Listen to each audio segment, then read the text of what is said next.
Did you know that air has weight and it occupies space?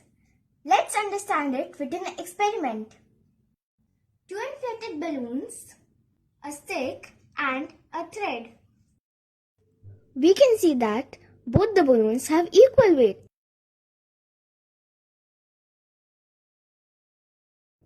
When one of the balloons is inflated, the weight shifts and the stick inclines towards the inflated balloon. This can happen only if the inflated balloon has more weight than the deflated one. Hence, we can say that air has weight. With the help of another experiment, we'll prove that air occupies space. For this we have colored water, a candle, matches and a glass.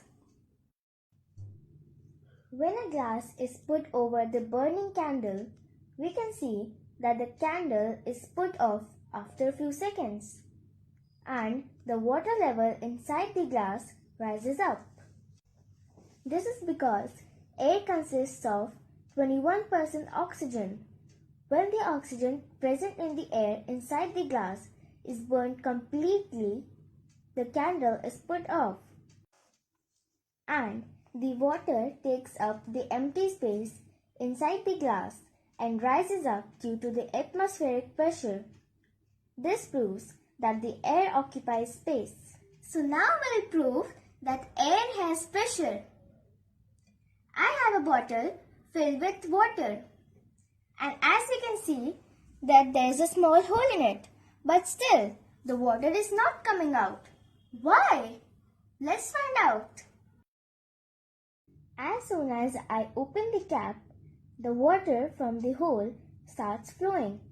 But when I close the cap, the water flow stops. This is because when the cap is closed, there is no air pressure exerted in the bottle.